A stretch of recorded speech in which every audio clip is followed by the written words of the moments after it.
بس جو ہے جوائنٹ سیشن کے لیے میجورٹی چاہیے ہوتی ہے 222 کی. ان کے پاس 212 بھی نہیں تھے اور اس ووٹ کاؤنٹ کو ڈسٹارٹ کیا گیا. اور ہم نے بار بار اسپیکر صاحب سے درخواست کی کہ مہربانی کر کے آپ ڈویژن کروائیں. یہ ووٹنگ جو کاؤنٹ ہو رہا ہے ووٹ کاؤنٹ یہ غلط ہے. ان کے ممبرز اتنے موجود نہیں ہیں لیکن 221 ووٹ پہ وہ تلے ہوئے تھے. اس کے باوجود بھی انڈر رول 10 جوائنٹ سیشن کے حوالے سے 222 ہونا ضروری تھا. اور ہم نے آئین اور قانون کے حوالے بھی دیے لیکن اسپیکر نے ایک بات ہماری نہیں مانی. اور آج یہ جو ای وی ایم ہے اور دوسرے بلز پاس کرانے پر تلے ہوئے تھے. جس طریقے سے بھی دھونس دھاندلی جبر اور آپ نے دیکھا کہ ان کی جو بروٹ فورس تھی اس کے تحت وہ تمام بلز اس کو وہ بلڈوز کرتے چلے گئے. ہم نے احتجاج کیا. ہم نے اسپیکر کے میں بلاول بھٹو صاحب اور مولانا اسد صاحب ہم گئے اسپیکر کے پاس. میں نے کہا کہ اسپیکر صاحب آپ بہت زیادتی کر رہے ہیں. آپ نے کہا کہ میں پارٹی لائن سے بالا تر ہو کے میں سارا کچھ کروں گا اور آپ کو احساس ہوگا کہ میں اپنی ذمہ داری نبھاؤں گا. آپ تو اس کو بالکل الٹ کر رہے ہیں. لیکن اسپیکر نے ہماری ایک بات نہیں سنی. میرا جو بطور لیڈر آف دی اپوزیشن میرا رائٹ ہے کہ میں پوائنٹ آف آرڈر پہ بات کروں. میں بار ان کو درخواست کرتا رہا. انہوں نے میرا مائک نہیں کھولا. بالآخر ہم نے اور ہماری الحمدللہ بھرپور تعداد تھی. کچھ ممبرز بیمار تھے چند ممبرز. ان کے علاوہ تمام پارٹیز کے سینیٹرز اور ممبرز نیشنل اسمبلی وہاں پر موجود تھے اور بڑی بھرپور ہماری وہاں پر پارٹیسپیشن کی تعداد تھی. لیکن اسپیکر نیشنل اسمبلی آج پی ٹی آئی کا ہواری بنا ہوا تھا اور مل کر جس طرح نائب نیازی گٹھ جوڑ ہے آج اسپیکر پی ٹی آئی گٹھ جوڑ نے بھرپور وہاں پہ اپنا کام دکھایا. اور آج ایک سیاہ دن ہے اس پارلیمان کی تاریخ کا جب ای وی ایم جس کو کہ آپ جانتے ہیں کہ الیکشن کمیشن نے مسترد کر دیا ہے. اور میں نے بڑی تفصیل سے بلاول صاحب نے مولانا نے بڑی تفصیل سے بات بتائی کہ آپ کیوں یہ کام کر رہے ہیں کہ دنیا کے 167 ممالک میں سے صرف 8 ممالک نے اس کو اڈاپٹ کیا ہے اور 9 ممالک اس کو چھوڑ چکے ہیں. اور آپ پاکستان کے اندر پہلے آر ٹی ایس سے ہماری جان نہیں چھوٹتی جس نے ایک دھاندلی زدہ حکومت کو جعلی حکومت کو اس قوم کے اوپر مسلط کیا ہے. اور مہنگائی بے روزگاری نے پاکستان کے 22 کروڑ عوام کی کمر توڑ دی ہے. اور اب آپ اس ای وی ایم کو ہمارے اوپر مسلط کرنا چاہتے ہیں. یہ نہیں ہوگا. لیکن وہاں پر اسپیکر نے ہماری کوئی بات نہیں سنی. قانون قاعدے رولز کو اس نے پاؤں تلے روندا. اس کی دھجیاں اڑائیں. پھر ہم مجبوراً ہم وہاں سے بائیک آؤٹ کر کے آپ کے پاس آئے ہیں کہ پوری قوم کو بتائیں کہ آج اس ہاؤس کے اندر قوم کی قسمت سے کس طرح کھیلا جا رہا ہے. میں نے کہا کہ عمران خان نیازی آپ جتنا زور اس ای وی ایم جس کو میں کہتا ہوں کہ ایول وشیس مشین اس کے اوپر آپ زور لگا رہے ہیں اس سے آدھی توانائی آپ غربت بے روزگاری اور مہنگائی کو ختم کرنے پر لگاتے تو شاید اس ملک کے حالات اتنے برے نہ ہوتے. لیکن بہرکیف میں سمجھتا ہوں کہ ہماری پارلیمنٹری ہسٹری کا آج یہ سیاہ ترین دن ہے جس کی جتنی بھی مذمت کی جائے کم ہے. بسم اللہ الرحمن الرحیم. میں سمجھتا ہوں کہ اس بات پہ زور دینا ضروری ہے کہ پورا ملک کو پتہ ہونا چاہیے کہ آج جوائنٹ سیشن میں حکومت کا جیت نہیں شکست ہوا ہے. جوائنٹ سیشن کے اپنے رولز ہوتے ہیں, نارمل سیشن کا اپنا رولز ہوتے ہیں. میں نے بہت کوشش کیا اسپیکر صاحب کے دھیان دلانا, حکومتی بینچز کو توجہ دلانا کہ جو 1973 کی جوائنٹ سیشن کا رولز ہے وہ کیا کہتے ہیں. جوائنٹ سیشن کا رولز یہ کہتے ہیں کہ جوائنٹ سیشن سے بل کو منظور کرنے کے لیے حکومت کے پاس دونوں ہاؤسز کا جو اجتماعی طاقت ہے، اجتماعی اسٹرینتھ ہے، اس کا آدھا ووٹس ان کے پاس ہونا چاہیے. اگر نیشنل اسمبلی کے 342 ممبرز ہیں، سینٹ کا 100 ممبرز ہے، تو اس کا مطلب یہ ہے کہ جوائنٹ سیشن سے کسی بل کا منظوری کرنا کے لیے حکومت کے پاس 222 ووٹس منیمم ضروری ہے. اس سے کوئی فرق نہیں پڑتا کہ اپوزیشن کا ایک ممبر ہاؤس میں ہو یا اپوزیشن کا 206 ممبرز ہاؤس پہ ہو. اگر حکومت کے ٹریجری بینچز 222 ووٹس کراس نہیں کرتے تو وہ قانون بنانا چاہ رہے ہیں وہ قانون نہیں بنتے. آج ای وی ایمز پہ کلبھوشن یادو کے این آر او کے لیے اسٹیٹ بینک کو آئی ایم ایف کی غلامی فالو کرتے ہوئے جو بھی حکومت کی کوشش تھا، ہمارا نقطہ نظر سے ہمارا موقف یہ ہے، رولز یہ کہتا ہے کہ وہ آج قانون نہیں بنے ہیں، اور ہم اس موقف کو، اس پوزیشن کو انشاءاللہ تعالی ہر فورم پہ لے کے جائیں گے. اگر یہ انسسٹ کرتے ہیں کہ ان کا جو قانون سازی ہے وہ رولز کے مطابق ہیں، تو ہم اس کو عدالت میں چیلنج کریں گے، ہم اس کو سپریم کورٹ میں چیلنج کریں گے. ہم ای وی ایمز کو، الیکشن کمیشن کو بھی سمجھائیں گے کہ آج ای وی ایم کا قانون نہیں بنا. آج کلبھوشن یادو کو این آر او نہیں دیا گیا، وہ اس لیے کہ حکومت نے اپنا نمبرز پوری نہیں کیا. انہوں نے سارے پروسیجرز کو، سارے پارلیمنٹری نارمز کو سائڈ پہ رکھ کے زبردستی یہ دکھانے کی کوشش کر رہے ہیں کہ وہ کامیاب ہوئے ہیں. تو ہمارا اپیل ہے میڈیا سے کہ آپ کا ذمہ داری بنتا ہے کہ آپ قوم کو یہ بات سمجھائیں کہ حکومت ناکام رہا ہے. یہ قانون آج پاکستان کے قانون نہیں ہے، اور متحد اپوزیشن ہر فورم پہ، ہر پلیٹ فارم پہ، الیکٹورل ای وی ایمز کا بات ہو، کلبھوشن یادو کا این آر او کے بات ہو، آئی ایم ایف کی غلامی کے بات ہو، ہم متحد ہیں. ہم ہر فورم پہ ان مسئلے کو چیلنج کریں گے. اور یہ بہت افسوس کی بات ہے کہ جب ملک پریشانی میں ہے، جب عوام تکلیف میں ہیں، اور سارے ملک اسی پارلیمان کی طرف دیکھ رہے ہیں کہ پورے ملک کے سیاستدان اکٹھے ہوئے، جوائنٹ سیشن میں اکٹھے ہوئے، شاید وہ ہمارے ایشوز پہ بات کریں گے، شاید وہ مہنگائی، بے روزگاری اور غربت کے حل کے لیے کوئی قدم اٹھائیں گے. عوام کے مسائل کم کرنے کے بجائے ہم پارلیمان عوام کے مسائل میں اضافہ کر رہے ہیں. یہ قابل مذمت بات ہے، اور میں متحد اپوزیشن کو مبارکباد دینا چاہوں گا کہ آپ نے نارمل سیشن میں حکومت کو شکست دلوایا. پچھلے جوائنٹ سیشن پہ آپ نے حکومت کو بھاگنے پہ مجبور کر دیا، اور آج بھی حکومت ناکام رہا. وہ اپنے 222 کا نمبر پورا نہیں کر سکے، اور اپنا قانون سازی ہمارے مطابق پورا نہیں کر سکے. مولانا اسد صاحب. بسم اللہ الرحمن الرحیم. شکریہ آپ تمام حضرات کا. آج ایوان کے اندر کارروائی آپ سب حضرات نے دیکھی. ہم نے ابتدا میں ہی کہہ دیا تھا کہ یک طرفہ قانون سازی اس کو قوم نہیں تسلیم کرے گی، اور ہم نے پھر دعوت دی کہ آپ کو کیا جلدی ہے؟ اگر قوم کے مفاد میں آپ قانون سازی کر رہے ہیں تو پھر اپوزیشن آپ کی دعوت کو قبول کر چکی ہے. آپ آئے، ہم آپ کو تجاویز دینا چاہتے ہیں. کم از کم آپ اس قانون کو پاس کرنے کے لیے جو قواعد و ضوابط ہیں اس کو ہی صاف اور شفاف بنا لیں. جو اسمبلی کے قواعد و ضوابط ہیں اس کو انہوں نے یہاں پر لاگو نہیں ہونے دیا.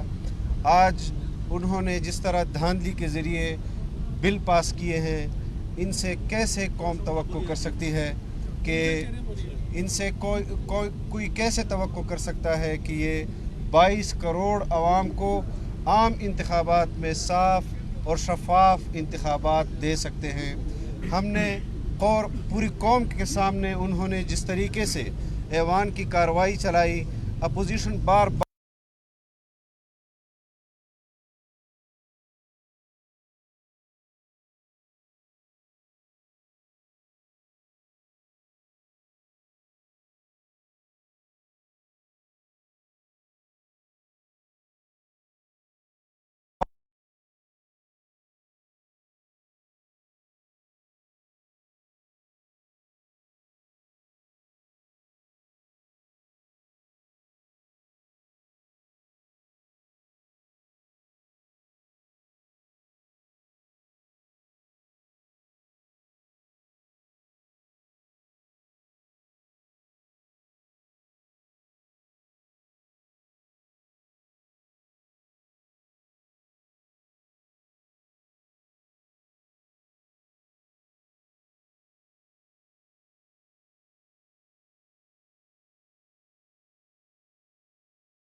इंशाल्लाह हम इसमें कोई रियायत देने के लिए हम तैयार नहीं हैं।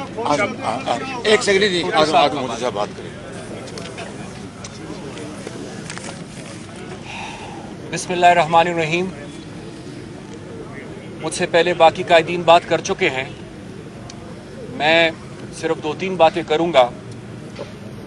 सबसे पहले तो आज गुलभूषण के लिए कानून साजी की गई, लेकिन एक पाकिस्तानी शहरी, एक मुंतखब MNA अली वज़ीर जो इस वक्त ज़ेर हिरासत है, स्पीकर साहब ने इतना गवारा नहीं किया कि उनके प्रोडक्शन ऑर्डर वो जारी करते।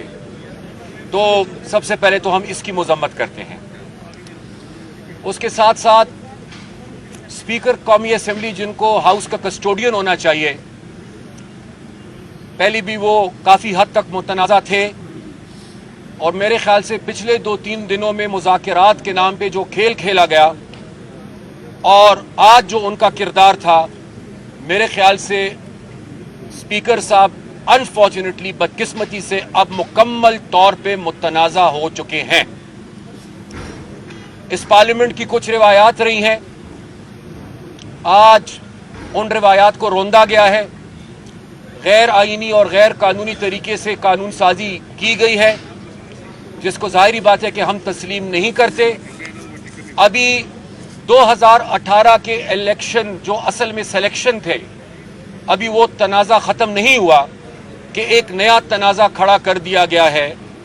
और आपकी खिदमत में मैं ये अर्ज़ करना चाहूँगा कि आने वाले इलेक्शन जब भी होंगे, आज ही से हुकूमत ने उन इलेक्शंस को मुतनाज़ा बना दिया है। EVMs का कानून पास करके आज ही इलेक्शंस पर एक सवालिया निशान लगा दिया गया है। इलेक्शन कमीशन का काम है और इलेक्शन कमीशन खुद EVM से मुतमईन नहीं है। तो लिहाजा जिस तरह पहले मुझसे बाकी कायदीन ने कहा कि हमने पार्लियामेंट के फ्लोर पर भी भरपूर एहतजाज किया और अवाम की नुमाइंदगी की, पार्लियामेंट से बाहर भी हम अपना किरदार अदा करेंगे। और जैसे हमारा मुत्तफ़िका फ़ैसला अब है कि आने वाले दिनों में मेरे ख्याल से अब और कोई रास्ता रह नहीं गया, अब सियासी मामलात और पार्लियामेंट के मामलात अदालतों में जाएंगे, इसलिए कि हुकूमत ने हमारे लिए और कोई रास्ता छोड़ा नहीं। जमात इस्लामी के मुश्ताक साहब। शुक्रिया। मैं सिर्फ 2 बातें करूंगा। एक तो कुलभूषण को, जिसके ऊपर मिलिट्री कोर्ट ने फांसी की सज़ा सुनाई है, उनको NRO आज दिया गया और उसमें जो हमारे अमेंडमेंट्स थे उसको ना सुना गया। आज मकबूजा कश्मीर में सोगे और एक दहशतगर्द, एक इंडियन दहशतगर्द, उनको इस मौजूदा हुकूमत ने NRO दिया है। ये वो हुकूमत है जिसने अभी चंद दिन पहले श्रीनगर से इंडियन एयरलाइन गो फर्स्ट की दुबई के लिए फ्लाइट शुरू की थी। और अब इन्होंने कुलभूषण यादव को वो NRO दे दिया है। हम इसकी मजम्मत करते हैं। इन्होंने कश्मीर का सौदा किया है, इन्होंने तहरीक आज़ादी कश्मीर के पीठ में छुरा घूंपा है और इन्होंने मोदी की यारी और दोस्ती का सबूत आज इस पाकिस्तान के पार्लियामेंट में दिया है। नंबर 1। नंबर 2, ये जो EVM है ये डिजिटल दांधली का मंसूबा है। जो पार्लियामेंट अपने जो हुकूमत पार्लियामेंट के अंदर डिजिटल वोटिंग अपने पार्लियामेंटेरियन की नहीं करा सके, जो FBR के डाटा को महफूज नहीं कर सके, जो नेशनल बैंक ऑफ पाकिस्तान को महफूज नहीं कर सके, वो 22 करोड़ आवाम के लिए और 15 करोड़ वोटर के लिए EVM मशीन का मंसूबा बना रही है। इसलिए ये फ्रॉड है। इलेक्शन कमीशन के इख्तियारात उठा के एग्जीक्यूटिव को देना, नादरा को देना, EVM के जरिए से मुस्तकबिल के इलेक्शन को चोरी करना, इसकी हम मजम्मत करते हैं। हमें नहीं सुना गया। सबसे ज्यादा अमेंडमेंट्स थी आज दर्जनों के हिसाब से अपोजिशन की, और कानून के नाम पर सबसे बड़ी लाकानूनियत आज हुकूमत और स्पीकर ये कौमी असम्बली ने की है। मुत्तहिदा पार्लिमानी अपोजिशन ने आज जिस तरह एक इत्तेहाद का मुजाहिरा किया है, हम आइंदा भी इस हुकूमत की इलेक्शन को चोरी करने और मोदी और हिंदुस्तान से यारी की जितनी भी कोशिशें होंगी, तहरीक आज़ादी कश्मीर को सबोताज करने की जितनी भी कोशिशें होंगी, उसके खिलाफ मुत्तहिदा अपोजिशन इसी तरह इंशाअल्लाह इत्तेहाद का मुजाहिरा करेगी। हाफिज अब्दुल करीम साहब 2 मिनट बाद। जी, बिस्मिल्लाहिर्रहमानिर्रहीम। आज का दिन पाकिस्तान के लिए यौम स्याह है। वो इसलिए कि पाकिस्तान का जो दुश्मन कुलभूषण भारतीय जासूस, आज कानून ये पास कराया गया है कि भारतीय जासूस को NRO देना है। और इसी तरह पाकिस्तान का जो मालियाती सबसे बड़ा इदारा है स्टेट बैंक, उसको आज कानून पास करके IMF के हवाले किया गया है और पाकिस्तान के कवानीन उस पर लागू नहीं होंगे। और इसी तरह डस्का में चोरी वोट के ऊपर डाका डालने वाली हुकूमत आज EVM मंजूर करा के पास करा के अगले इलेक्शन में धांधली की मनसूबाबंदी करती है। तो मुत्तहिदा अपोजिशन ने इसको मुस्तरद किया है। अब इंशाअल्लाह हम अदालतों में भी इनका मुकाबला करेंगे और रोड पे भी, मैदान में भी इंशाअल्लाह इनका मुकाबला। शहबाज शरीफ साहब, बुनियादी सवाल ये है कि आज इतलात के मुताबिक हुकूमत के पास 206 अरकान रह गए थे और हमें तादाद बताई भी गई थी। अभी असद महमूद ने एक बात की है कि अब अदालत में भी दमादम मसला अंदर होगा और सड़क पे भी। तो क्या आपकी क़यादत में और बिलावल भुट्टो ज़रदारी की क़यादत में D चौक पे कोई धरना होने जा रहा है? हम सब एक हैं और हमारा एक जॉइंट एक्शन प्लान होगा जिसमें कानूनी और सियासी जो भी हमारे पास जो इख्तियारात हैं उसका इस्तेमाल करेंगे, क्योंकि आज मैं समझता हूँ कि इस पार्लियामान में जो इनकी अददी कुव्वत थी उसको इन्होंने डिस्ट्रॉट किया। और जुल्म और ज़्यादती की बात यह है कि स्पीकर साहब पूरी तरह उनके साथ मिले हुए थे। हमारा उनसे आज मुकम्मल तौर पर एतमाद उठ चुका है।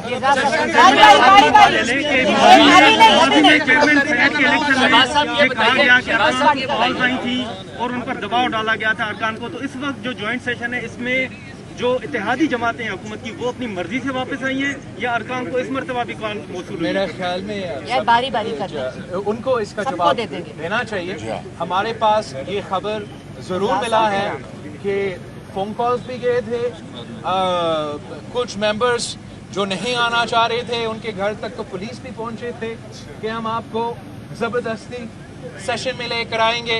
हम सवाल करते हैं हुकूमत से, निज़ाम से कि आप कब तक बंदूक के नोक पे, बूट के जोर पे कानून साजी करने की कोशिश करेंगे? और जब आप कोशिश करते हो, जॉइंट सेशन में कोशिश करते हो, पूरा जोर जबर और हुकूमत की ताकत के बावजूद आप अपना 222 नंबर्स पूरा नहीं कर सके। आप इन सारे हथकंडों के बावजूद हमारे नजर में आज भी नाकाम रहे और इंशाअल्लाह ताला आगे जाके भी नाकाम रहेंगे। ये बताइए, एक मिनट शहबाज साहब, ये बताइए कि हमने देखा कि पार्लियामेंट के अंदर जो अपोजिशन जमातें हैं आपकी क़यादत में मुतहरक हुई और नो डाउट बिलावल ने, मौलाना तमाम जमातों ने आपका साथ दिया। क्या आप कोई रोल प्ले करेंगे कि ये जमातें जो PDM से बाहर हैं वो पीडीएम में आए ताकि बाहर जो एहतजाज हो रहा है वो मुयसर हो। एक तो ये बात है।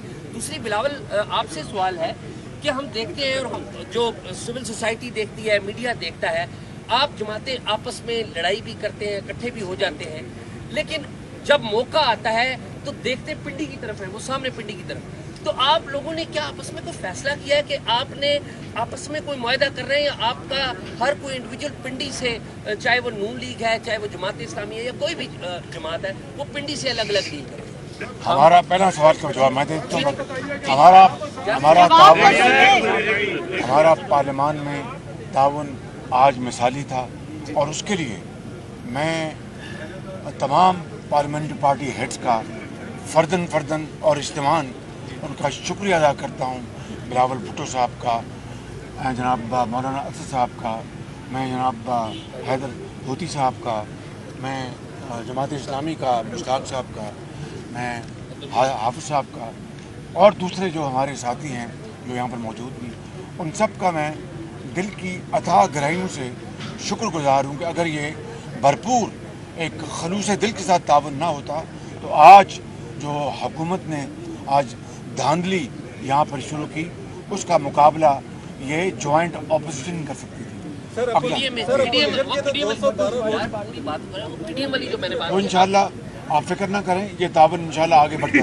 प्लीज आप जवाब दे दें। वो जो मैंने पूछा कि आपकी सारी जमातें हमारी अपोजिशन की इधर उधर की तरफ, मैं समझता हूँ कि सबसे पहले हम एक दिन के लिए भी अपना जो इत्तेहाद है, अपना जो साथ है पार्लियामान में, एक दिन के लिए हम उससे पीछे नहीं हटे। जितना भी मुतनाज़ चीज़ें हुए हैं पार्लियामान के बाहर, पार्लियामान के अंदर ही फैसले होने हैं। पार्लियामान के अंदर से ही हम हुकूमत को शिकस्त दिलवा सकते हैं। तो हम ज़्यादा ज़ोर पार्लियामान के अंदर कामयाबी की तरफ दें। बाकी तो हम चाहते हैं कि हर इशू पे एक बेसिक कंसेंसस हो। और जहाँ तक पिंडी की बात है, ये हमारा तारीख़ी मौक़िफ़ है।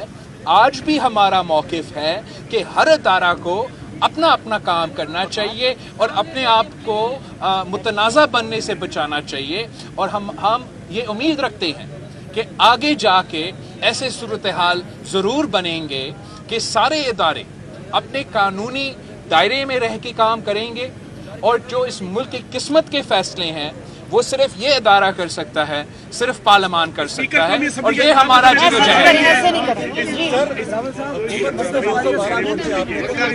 सवाल सुन लें। मेरा ख्याल कोई 4-5 मेंबर्स बीमार थे, और मैं एक को तो खुद मुझे पता है कि लाहौर में जो नवीद कंवर साहब, उनको वहाँ पर ICU में हैं, लाहौर के हॉस्पिटल में उनका इलाज हो रहा है, और कुछ इस तरह और मेंबर्स जो बीमार थे। लेकिन मेरा नहीं ख्याल कि इससे पहले इतनी बड़ी तादाद में मौजूदा अपोजिशन जो है उसकी कुव्वत सामने आई है। मिलकर डिप्टी स्पीकर के खिलाफ अदम एतमाद लाए थे, फिर आपने किसी कमिटमेंट पे वो अदम एतमाद वापस ले ली थी। आज आप सब कह रहे हैं कि हमें स्पीकर ने अपना एतमाद फिर खो दिया। क्या आप दोबारा वो तहरीक अदम एतमाद स्पीकर के खिलाफ? बिल्कुल। मैं आपको बता देता हूँ कि जॉइंट ऑपोजिशन की मीटिंग होगी, और पहली मीटिंग में हम इसके ऊपर अपने गुफ्तगू करेंगे और कोई ठोस फैसला करेंगे। थैंक यू एवरीवन, बहुत शुक्रिया।